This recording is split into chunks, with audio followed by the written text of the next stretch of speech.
Welcome back to part two. We're going to crack some starters. So I'm going to be opening the Swarm starter, which is the Quay. And Steve's going to be opening the Solidarity. Yeah, the Solidarity, the Gungeon Martian faction. Okay. This sounds fun.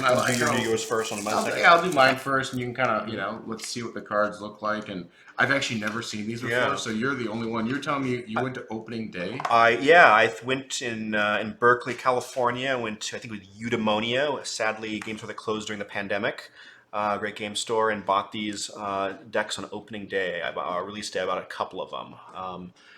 So these are pre-constructed starters. They're a bit like the Death Star 2 starters for Star Wars TCG in that they've got actually some decent cards in them, and they're a little more playable than... I think you got a few foils. I can't remember, like... Looks like you get 5 foils. Interesting. I can't remember if they are... text, I guess? Yeah. All right, and then we have... I can't remember if there's any randomized rares in these or not, if they're just all pre-constructed. So it looks like that's what a location looks like. Yeah, those are sites, yeah. Sites. So the cards are pretty similar. So you have... Yeah, they are. A power, a tactics, a defense. Yeah, so so I think the Quay can mutate or something like that, and so you can pay some kind of a cost, and you can change their stats around. Oh, interesting. And when we play, we talk about the rule differences. There's the tactics and the defense is slightly different than Star Wars CCG. Some more locations. Yeah. Another location. So I think much like you get sectors as opposed to systems, since we're all in the same star system, but they're functionally the same thing. Interesting. So this is another. So power, tactics, defense. Yes. So this is such an interesting time with TCGs, CCGs, because I feel like it's sort of like the golden era a little bit. End of golden era, maybe. End of golden era, but as far as gameplay had largely been improved and refined so much. This is really a Star Wars CCG 2.0, and I think there was discussion at one point they were going to do a Star Wars CCG 2.0, and I wonder if this is kind of what they were going for. So powers is the same as in Star Wars CCG. Tactics is your ability that you need 4 to get tactics threshold to draw destiny, and then defense is what weapons are targeting. And I think also tactics doubles as your forfeit value in this game. Okay. So you see that the deploy cost has been moved to the top left, and there's so the little boxes of SWCCG are gone. And so that is your deploy cost. Your destiny numbers in the same spot. So tactics are both ability and forfeit value. I'm pretty sure. We'll verify that before we play. Okay. And I'm seeing those rarity markers on here. I don't. Oh yeah, there is. There they are there. So that'll make our collecting a full set of this very worthless game. But that's not to say it can't be fun. So it looks like orders, weapons. We have weapons, which...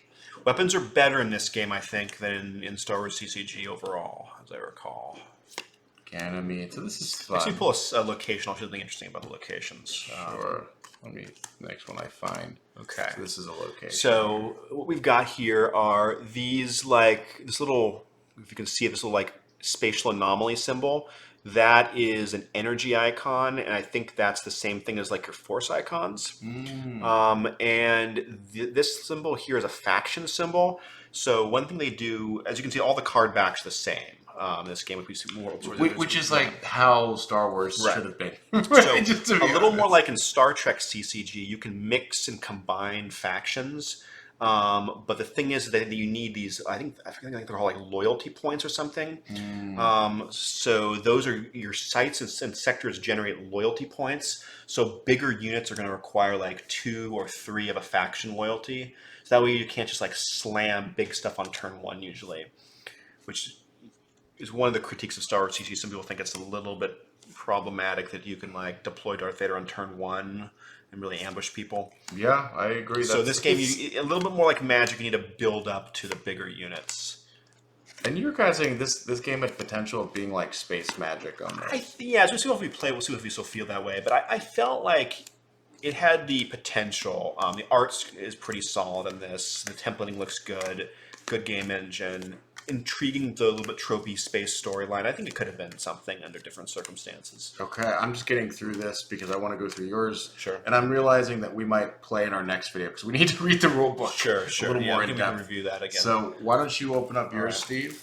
So this is the Solidarity Starter. This is the, I'm just going to call them Gungeon, the Martian faction inspired by East Asian cultures. All right. Okay. I actually owned this one, so I think I might remember this a little more. So yeah, it also had like some hero characters that had like a storyline to them. I think Kujiko Torako, um, Lore Master. So yeah, okay. I think these foils are fixed. Yeah, I remember I I had see all that. of I these see cards when I had them before. One F in the bottom. So Yeah, interesting to get this like heavy cruiser, the Zocho. Okay, so yeah, we'll go through these here. Yeah, that's cool. And if you're in the solar system, you got Ganymede, which is of course, a real moon of Jupiter.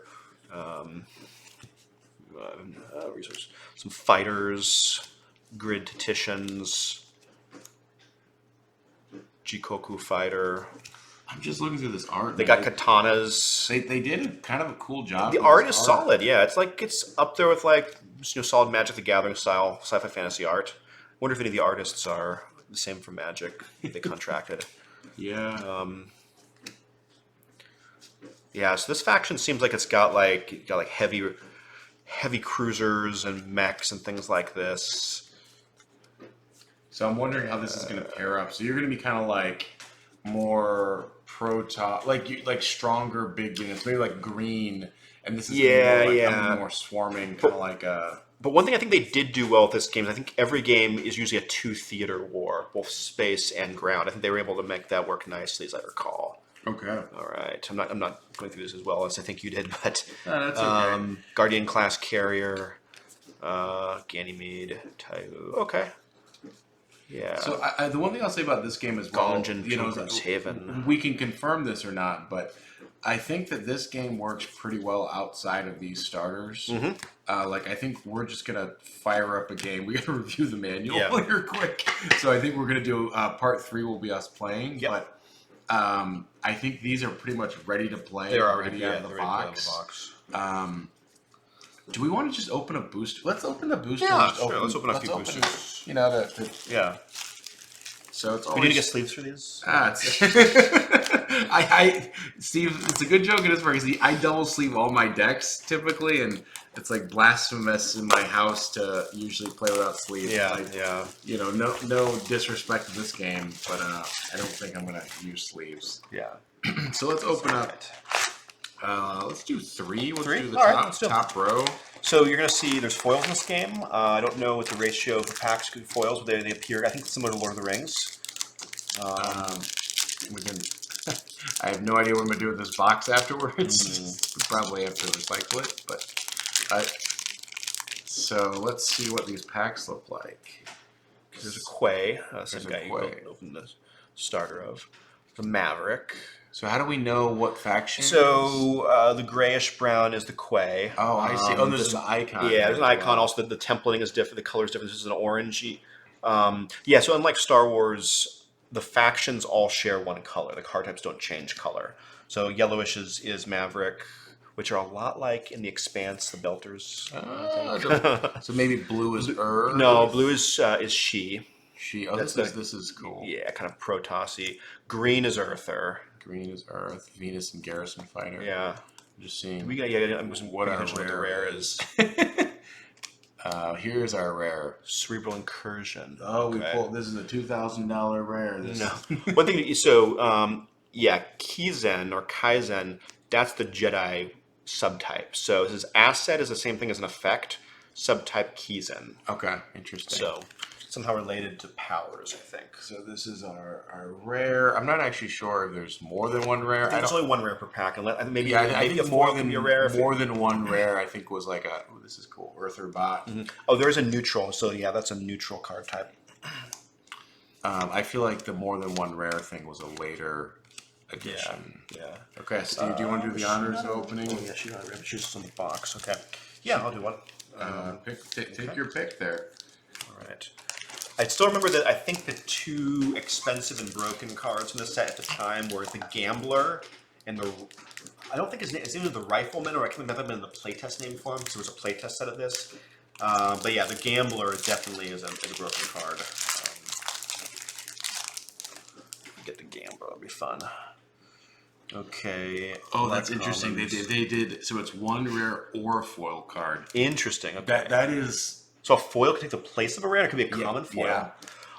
I'm not sure if there are common. They might be. They might have only foiled rares. They might have only Up. foiled I think I rares. read there was a subset of the set is foiled. So they do that with Endor. The foil replaced their rare. No, in so you can Endor. get like a foil landing platform or something. Landing platform or like Ewok Village or something, right? It's a bean counter. Bean counter. You want to move it just a little bit. Sorry. So Okay, here's our rare. It's Sin Retaliation. Okay, an interrupt, lost interrupt. Huh. Okay, cancels. So this is actually the card control from Star Wars TCG, basically. It cancels a pending drain.